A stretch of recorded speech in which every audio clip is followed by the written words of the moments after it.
ರಣಗೌರಿ ವ್ರತೆ. ಹರನ ಪುತ್ರನ ಪರಿಶಾರರೆ ಹೊಂದಿ ಪರಮ ಭಕ್ತಿಯಿಂದ ಪೇಳುವೆನು. ಧರೆಯೋಳೂರು ಪೂಜಿಸುವ ಸ್ವರ್ಣ ಗೌರಿ ಕಥೆ ಓದಿಸುವೆನು.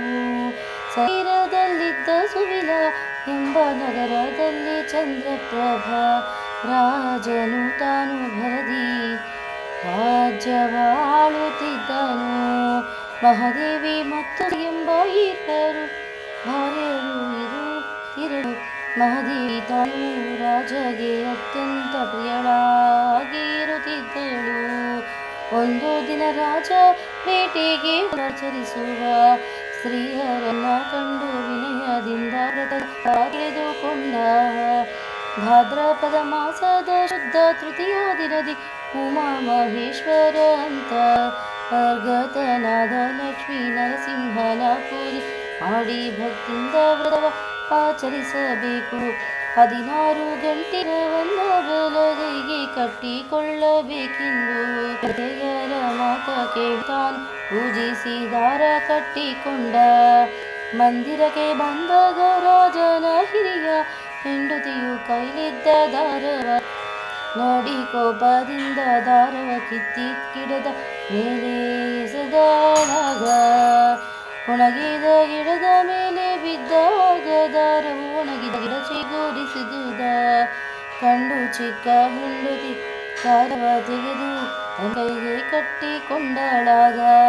ದಾರದ ಮಹಿಮೆ ಹೆಂಡತಿಯು ರಾಜನ ಪ್ರೀತಿಗೆ ಪಾತ್ರಳಾಗಿ ಹಿರಿಯ ಹೆಂಡತಿ ರಾಜನಿಂದ ತ್ಯಜಿಸಲ್ಪಟ್ಟಳು. ದುಃಖಿತಳಾಗಿ ಮರುಗಿದಳು.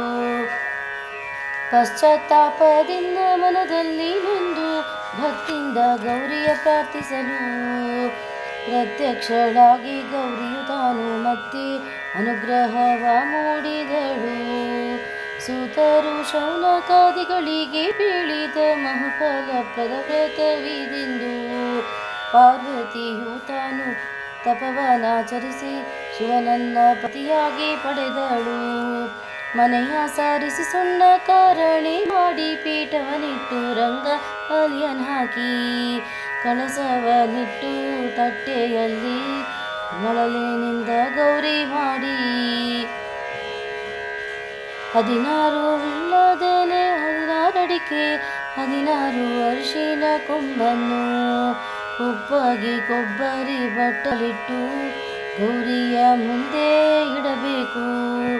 ಅರಿಶಿಣ ಕುಂಕುಮ ಗೆಜ್ಜೆ ವಸ್ತ್ರಗಳಿಂದ ಕರ್ಕಿ ಪತ್ರಿ ಪುಷ್ಪಗಳಿಂದ ಶ್ರದ್ಧೆಯಲ್ಲಿ ಪೂಜಿಸಿ ಕಡ್ಡಿ ಭಕ್ತಿಯನ್ನೇ ಮಾಡುತ್ತಲೀ 16 ಗಂಟಿನ ದಾರ ಕಟ್ಟಿಕೊಂಡು 16 ಹೂರ್ಣದ ಋತಿ ಮಾಡಿ ಪಕ್ವಾನ್ನಗಳ ನಿವೇದಿಸಿ ಶ್ರದ್ಧೆಯಿಂದಲೇ ನಮಸ್ಕಾರ ಮಾಡಿ ಮುತ್ತೈದರಿಗೆ ದಾರವ ಕೊಟ್ಟು ಮರದ ಬಾಗಿನ ಕೊಡುತ್ತಲೇ ದಂಪತಿಗಳಿಗೆ ಪುಷ್ಟಾನ್ನ ಉಣಿಸಿ ತಾಂಬೂಲ ದಕ್ಷಿಣೆಯ ನೀಡುತ್ತರಿ.